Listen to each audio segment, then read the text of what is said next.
وما من دابة في الأرض إلا على الله رزقها ويعلم مستقرها ومستودعها كل في كتاب مبين. وهو الذي خلق السماوات والأرض في 6 أيام وكان عرشه على الماء ليبلوكم أيكم أحسن عملا. ولئن قلت إنكم مبعوثون من بعد الموت ليقولن الذين كفروا إن هذا إلا سحر مبين. ولئن أخرنا عنهم العذاب إلى أمة معدودة ليقولن ما يحبسه ألا يوم يأتيهم ليس مصروفا عنهم وحاق بهم ما كانوا به يستهزئون. ولئن نذقنا الإنسان منا رحمة ثم نزعناها منه إنه ليئوس كفور. ولئن نذقناه نعماء بعد ضراء مسته ليقولن ذهب السيئات عني إنه لفرح فخور. إلا الذين صبروا وعملوا الصالحات أولئك لهم مغفرة وأجر كبير. فلعلك تارك بعض ما يوحى إليك وضائق به صدرك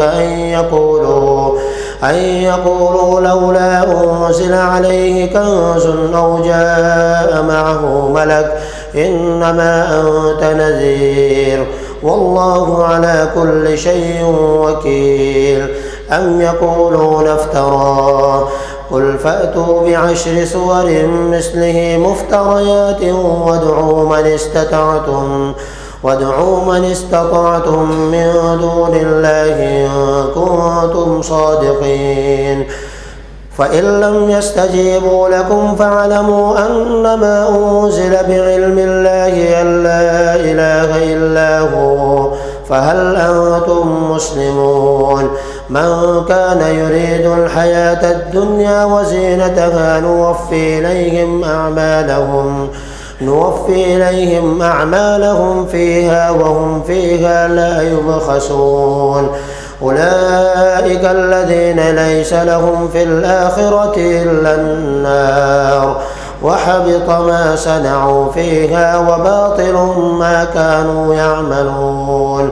أفمن كان على بينة من ربه ويتلوه شاهد منه ومن قبله كتاب موسى إماما ورحمة أولئك يؤمنون به.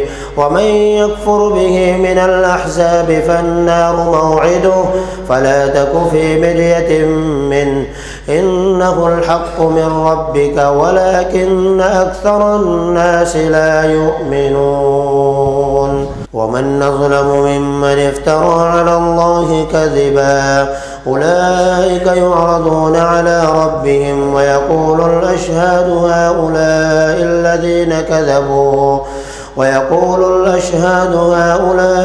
الذين كذبوا على ربهم ألا لعنة الله على الظالمين الذين يصدون عن سبيل الله ويبغونها عوجا وهم بالآخرة هم كافرون. أولئك لم يكونوا معجزين في الأرض وما كان لهم من دون الله من أولياء يضاعف لهم العذاب ما كانوا يستطيعون السمع وما كانوا يبصرون. أولئك الذين خسروا أنفسهم وضل عنهم ما كانوا يفترون. لا جرم أنهم في الآخرة هم الأخسرون. إن الذين آمنوا وعملوا الصالحات وأخبتوا إلى ربهم أولئك أصحاب الجنة هم فيها خالدون. مثل الفريقين كالأعمى والأصم والبصير والسميع هل يستويان مثلا أفلا تذكرون. ولقد أرسلنا نوحا إلى قومه إني لكم نذير مبين. ألا تعبدوا إلا الله إني أخاف عليكم عذاب يوم أليم. فقال الملأ الذين كفروا من قومه ما نراك إلا بشرا مثلنا وما نراك اتبعك إلا الذين هم أراذلنا بادي الرأي وما نرى لكم علينا من فضل بل نظنكم كاذبين. قال يا قوم أرأيتم إن كنت على بينة من ربي وآتاني رحمة من عنده فعميت عليكم أنلزمكموها وأنتم لها كارهون. ويا قوم لا أسألكم عليه مالا إن أجري إلا على الله وما أنا بطارد الذين آمنوا إنهم ملاقو ربهم ولكني أراكم قوما تجهلون. ويا قوم من ينصرني من الله إن طردتهم أفلا تذكرون. ولا أقول لكم عندي خزائن الله ولا أعلم الغيب ولا أقول إني ملك ولا أقول للذين تزدري أعينكم لن يؤتيهم الله خيرا الله أعلم بما في أنفسهم إني إذا لمن الظالمين. قالوا يا نوح قد جادلتنا فأكثرت جدالنا فأتنا بما تعدنا إن كنت من الصادقين. قال إنما يأتيكم به الله إن شاء وما أنتم بمعجزين ولا ينفعكم نصحي إن أردت أن أنصح لكم إن كان الله يريد أن يغويكم هو ربكم وإليه ترجعون. أم يقولون افتراه قل إن افتريته فعلي إجرامي وأنا بريء مما تجرمون. وأوحي إلى نوح أنه لن يؤمن من قومك إلا من قد آمن فلا تبتئس بما كانوا يفعلون. واصنع الفلك بأعيننا ووحينا ولا تخاطبني في الذين ظلموا إنهم مغرقون. ويصنع الفلك وكلما مر عليه ملأ من قومه سخروا منه قال إن تسخروا منا فإنا نسخر منكم كما تسخرون. فسوف تعلمون من يأتيه عذاب يخزيه ويحل عليه عذاب مقيم. حتى إذا جاء أمرنا وفارت النور قل احمل فيها من كل زوجين اثنين وأهلك إلا من سبق عليه القول وما آمن معه إلا قليل. وقال اركبوا فيها بسم الله مجريها ومرساها إن ربي لغفور رحيم. وهي تجري بهم في موج كالجبال ونادى نوح ابنه في معزل يا بني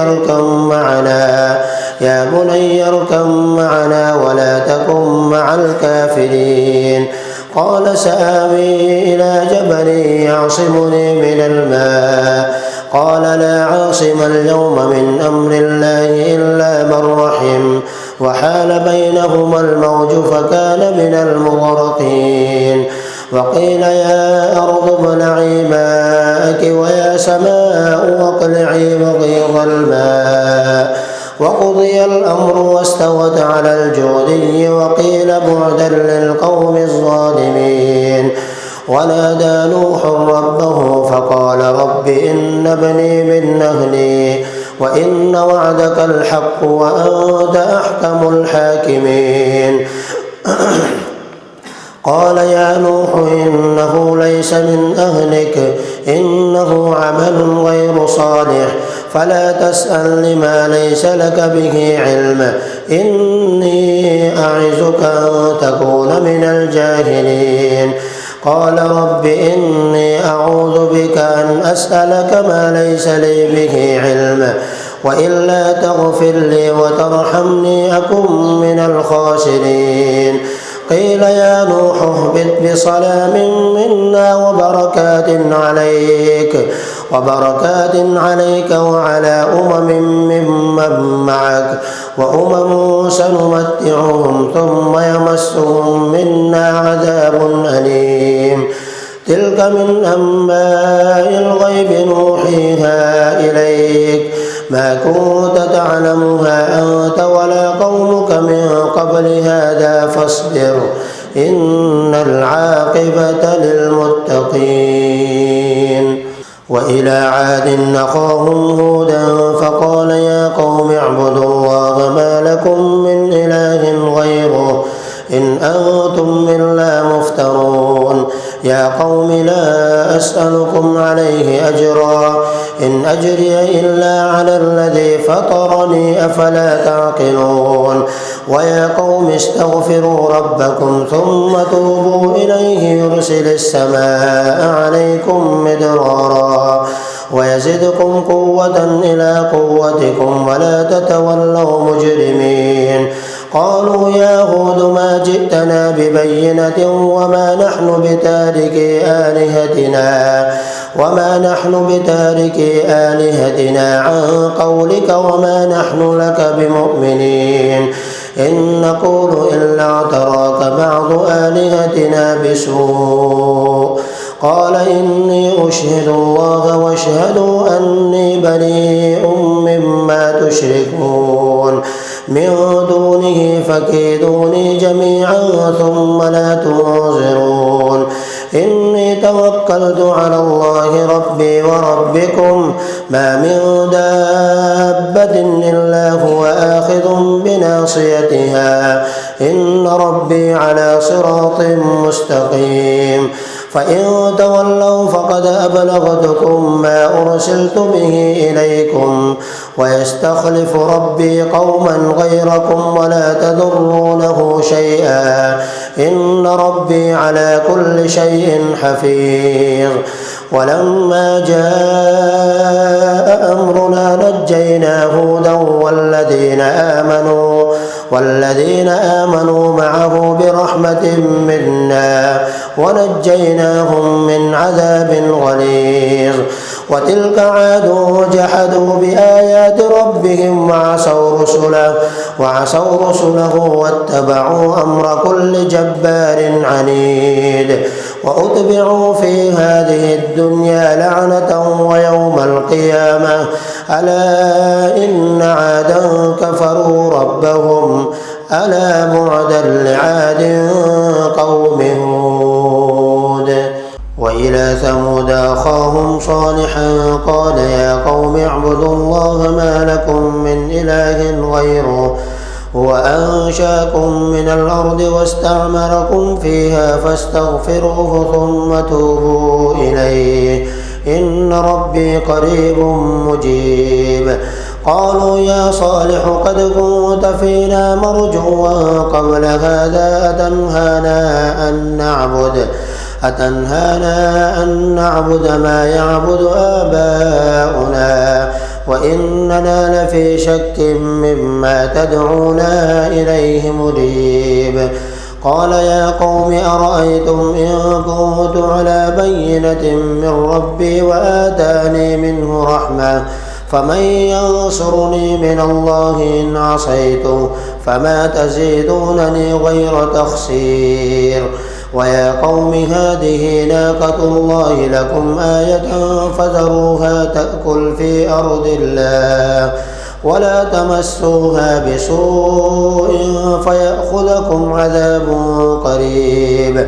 فعقروها فقال تمتعوا في داركم 3 أيام ذلك وعد غير مكذوب. فلما جاء أمرنا نجينا صالحا والذين آمنوا معه برحمة منا ومن خزي يومئذ إن ربك هو القوي العزيز. وأخذ الذين ظلموا الصيحة فأصبحوا في ديارهم جاثمين كأن لم يغنوا فيها ألا إن ثمود كفروا ربهم ألا بعدا لثمود.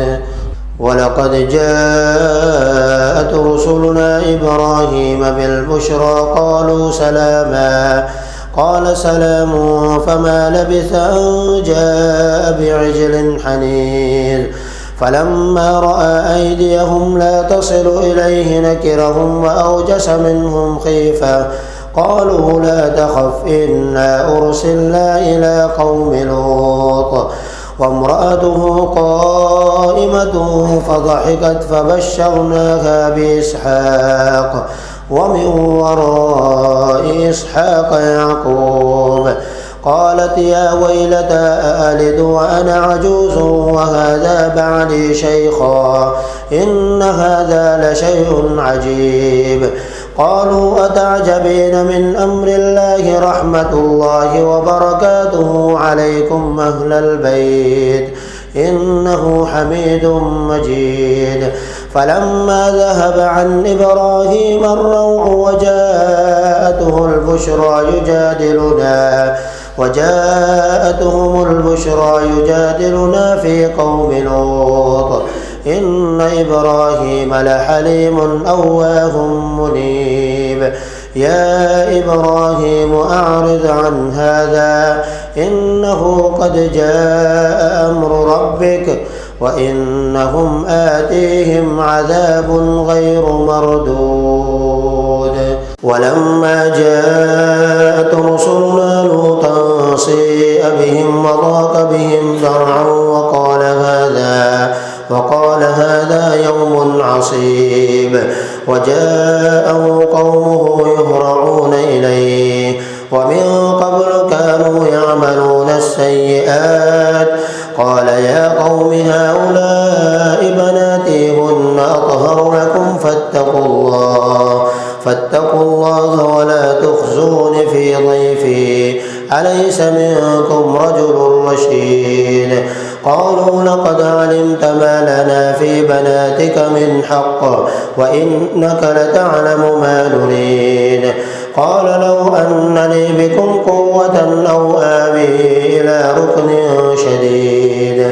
قالوا يا لوط إنا رسل ربك لن يصلوا إليك فأسر بأهلك بقطع من الليل ولا يلتفت منكم أحد إلا امرأتك إنه مصيبها ما أصابهم إن موعدهم الصبح أليس الصبح بقريب. فلما جاء أمرنا جعلنا عاليها سافلها وأمطرنا عليها حجارة من سجيل منضود مسومة عند ربك وما هي من الظالمين ببعيد. وإلى مدين أخاهم شعيبا قال يا قوم اعبدوا الله ما لكم من إله غيره ولا تنقصوا المكيال والميزان إني أراكم بخير وإني أخاف عليكم عذاب يوم محيط. ويا قوم أوفوا المكيال والميزان بالقسط ولا تبخسوا الناس أشياءهم ولا تعثوا في الأرض مفسدين. بقية الله خير لكم إن كنتم مؤمنين وما أنا عليكم بحفيظ. قالوا يا شعيب أصلاتك تأمرك أن نترك ما يعبد آباؤنا أو أن نفعل في أموالنا ما نشاء إنك لأنت الحليم الرشيد.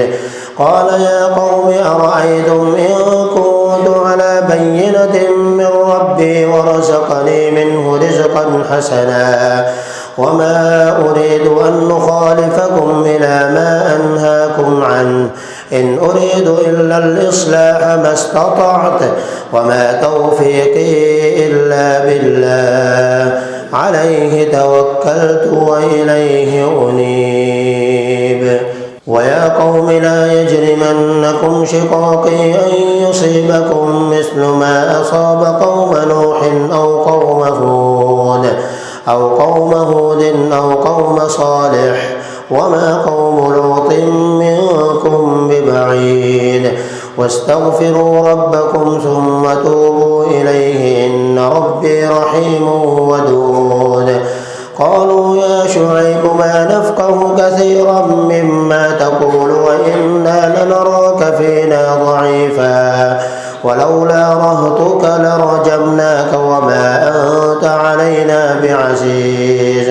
قال يا قوم أرهطي أعز عليكم من الله واتخذتموه وراءكم ظهريا إن ربي بما تعملون محيط. ويا قوم اعملوا على مكانتكم إني عامل وسوف تعلمون من يأتيه عذاب يخزيه ومن هو كاذب وارتقبوا إني معكم رقيب.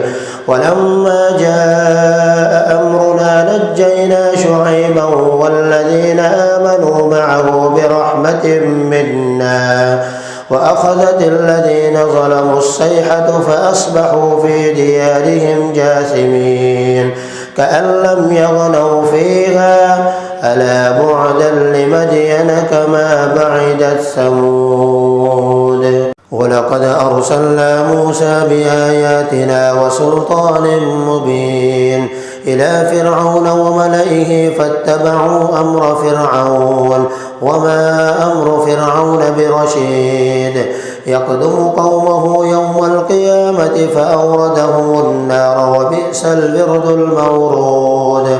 وأتبعوا في هذه لعنة ويوم القيامة بئس الرفد المرفود. ذلك من أنباء القرى نقصه عليك منها قائم وحصيد. وما ظلمناهم ولكن ظلموا أنفسهم فما أغنت عنهم آلهتهم التي يدعون من دون الله من شيء لما جاء أمر ربك وما زادوهم غير تتبيب. وكذلك أخذ ربك إذا أخذ القرى وهي ظالمة إن أخذه عليم شديد. إن في ذلك لآية لمن خاف عذاب الآخرة ذلك يوم مجموع له الناس وذلك يوم مشهود وما نؤخره إلا لأجل معدود. يوم يأتي لا تكلم نفس إلا بإذنه فمنهم شقي وسعيد. فأما الذين شقوا ففي النار لهم فيها زفير وشهيق خالدين فيها ما دامت السماوات والأرض إلا ما شاء ربك إن ربك فعال لما يريد. وأما الذين سعدوا ففي الجنة خالدين فيها ما دامت السماوات والأرض إلا ما شاء ربك عطاء غير مجزوز.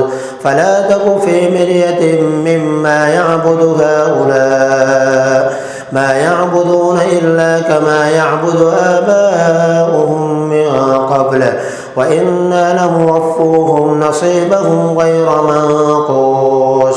ولقد آتينا موسى الكتاب فاختلف فيه ولولا كلمة سبقت من ربك لقضي بينهم وإنهم لفي شك منه مريب.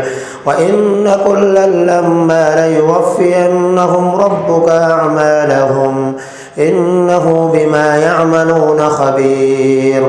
فاستقم كما أمرت ومن تاب معك ولا تطغوا إنه بما تعملون بصير. ولا تركنوا إلى الذين ظلموا فتمسكم النار وما لكم من دون الله من أولياء ثم لا تنصرون وأقم الصلاة طرفي النهار وزلفا من الليل إن الحسنات يذهبن السيئات ذلك ذكرى للذاكرين واصبر فإن الله لا يضيع أجر المحسنين فلولا كان من القرون من قبلكم أولو بقية ينهون عن الفساد في الأرض إلا قليلا ممن أنجينا منهم واتبع الذين ظلموا ما أترفوا فيه وكانوا مجرمين وما كان ربك ليهلك القرى بظلم وأهلها مصلحون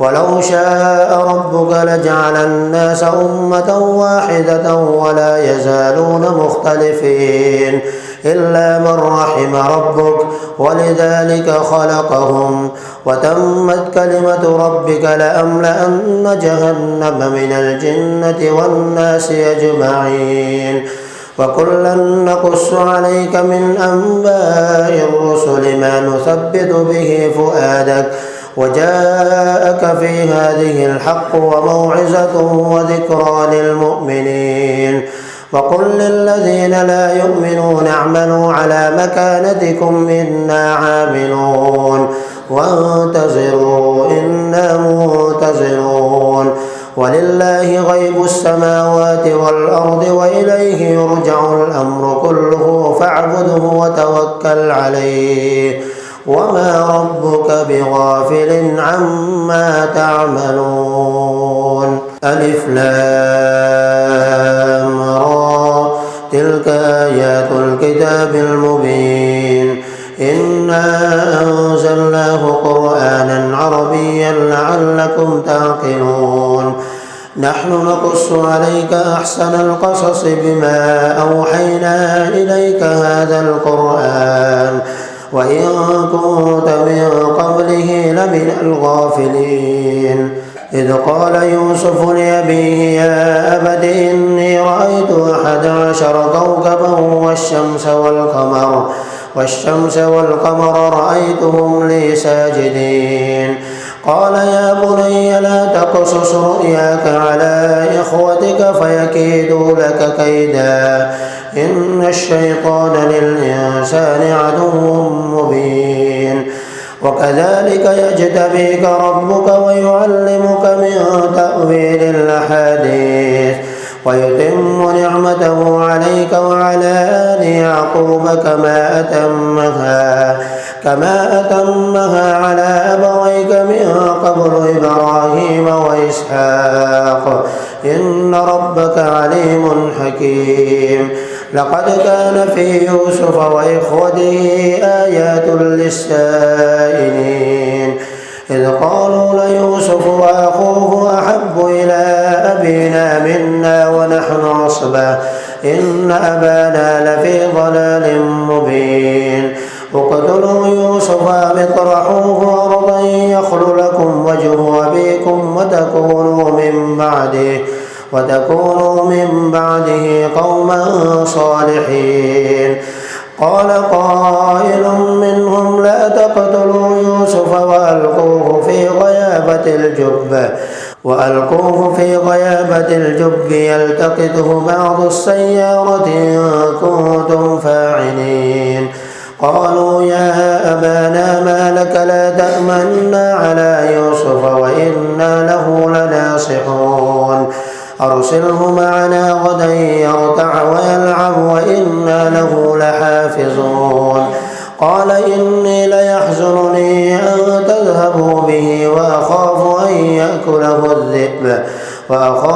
يأكله الذئب وأنتم عنه غافلون قالوا لئنك له الذئب ونحن عصبة إنا إذا لخاسرون فلما ذهبوا به وأجمعوا أن يجعلوه في غيابة الجب وأوحينا إليه لتنبئنهم بأمرهم هذا وهم لا يشعرون وجاءوا أباهم عشاء يبكون قالوا يا أبانا إنا ذهبنا نستبق وتركنا يوسف عند متاعنا فأكله الذئب وما أنت بمؤمن لنا ولو كنا صادقين وجاءوا على قميصه بدم كذب قال بل سولت لكم أنفسكم أمرا فصبر جميل والله المستعان على ما تصفون وجاءت سيارة فأرسلوا واردهم فأدلى دلوه قال يا بشرى هذا غلام وأسروه بضاعة والله عليم بما يعملون وشروه بثمن بخس دراهم معدودة وكانوا فيه من الزاهدين وقال الذي اشتراه من مصر لامرأته أكرمي مثواه عسى أن ينفعنا أو نتخذه ولدا وكذلك مكنا ليوسف في الأرض ولنعلمه من تأويل الأحاديث والله غالب على أمره ولكن أكثر الناس لا يعلمون ولما بلغ أشده آتيناه حكما وعلما وكذلك نجزي المحسنين وراودته التي هو في بيتها عن نفسه وغلقت الأبواب وقالت هيت لك قال معاذ الله إنه ربي أحسن مثواي إنه لا يفلح الظالمون ولقد همت به وهم بها لولا أن رأى برهان ربه كذلك لنصرف عنه السوء والفحشاء إنه من عبادنا المخلصين واستبق الباب وقدت قميصه من دبر وألف يا سيدها لدى الباب قالت ما جزاء من أراد بأهلك سوءا إلا أن يسجن أو عذاب أليم قال هي راودتني عن نفسي وشهد شاهد من أهلها إن كان قميصه قد من قبل فصدقت وهو من الكاذبين وإن كان قميصه قد من دبر فكذبت وهو من الصادقين فلما رأى قميصه قد من دبر قال إنه من كيدكن إن كيدكن عظيم يوسف أعرض عن هذا واستغفري لذنبك إنك كنت من الخاطئين وقال نسوة في المدينة امرأة العزيز تراود فتاها عن نفسه قد شغفها حبا إنا لنراها في ضلال مبين فلما سمعت بمكرهن وأرسلت إليهن وأعتدت لهن متكئا وآتت كل واحدة منهن سكينا وقالت اخرج عليهن فلما رأينه أكبرنه وقطعن أيديهن وقلن حاش لله ما هذا بشرا إن هذا إلا ملك كريم قالت فذلكن الذي لمتنني فيه ولقد راودته عن نفسه فاستعصم ولئن لم يفعل ما آمره ليسجنن وليكون من الصاغرين قال رب السجن أحب إلي مما يدعونني إليه وإلا تصرف عني كيدهن أصب إليهن وأكن من الجاهلين فاستجاب له ربه فصرف عنه كيدهن إنه هو السميع العليم ثم بدا لهم من بعد ما رأوا الآيات ليسجننه حتى حين ودخل معه السجن فتيان قال أحدهما إني أراني أعصر خمرا وقال الآخر إني أراني أحمل فوق رأسي خبزا تأكل الطير منه نبئنا بتأويله إنا نراك من المحسنين قال لا يأتيكما طعام ترزقانه إلا نبأتكما بتأويله قبل أن يأتيكما ذلكما مما علمني ربي إني تركت ملة قوم لا يؤمنون بالله وهم بالآخرة هم كافرون واتبعت ملة آبائي إبراهيم وإسحاق ويعقوب ما كان لنا أن نشرك بالله من شيء ذلك من فضل الله علينا وعلى الناس ولكن أكثر الناس لا يشكرون يا صاحبي السجن أأرباب متفرقون خير أم الله الواحد القهار ما تعبدون من دونه إلا أسماء سميتموها أنتم وآباؤكم ما أنزل الله بها من سلطان إن الحكم إلا لله أمر أن لا تعبدوا إلا إياه ذلك الدين القيم ولكن أكثر الناس لا يعلمون يا صاحبي السجن أما أحدكما فيسقي ربه خمرا وأما الآخر فيسلب فتأكل الطير من رأسه قضي الأمر الذي فيه تستفتيان وقال للذي ظن أنه ناج منهما اذكرني عند ربك فأنساه الشيطان ذكر ربه فلبث في السجن بضع سنين وقال الملك إني أرى 7 بقرات سمان يأكلهن 7 عجاف و7 سنبلات خضر وأخر يابسات يا أيها الملأ وافتوني في رؤياي إن كنتم للرؤيا تعبرون قالوا أضغاث أحلام وما نحن بتأويل الأحلام بعالمين وقال الذي نجا منهما وادكر بعد أمة أنا أنبئكم بتأويله فأرسلون يوسف أيها الصديق وافتنا في 7 بقرات سمان يأكلهن 7 عجاف و7 سنبلات خضر وأخر يابسات لعلي أرجع إلى الناس لعلهم يعلمون قال تزرعون 7 سنين دأبا فما حصدتم فذروه في سنبله إلا قليلا مما تأكلون ثم يأتي من بعد ذلك 7 شداد يأكل ما قدمتم لهن إلا قليلا مما تحسنون ثم يأتي من بعد ذلك عام فيه يغاث الناس وفيه يعصرون وقال الملك ائتوني به فلما جاءه الرسول قال ارجع إلى ربك فاسأله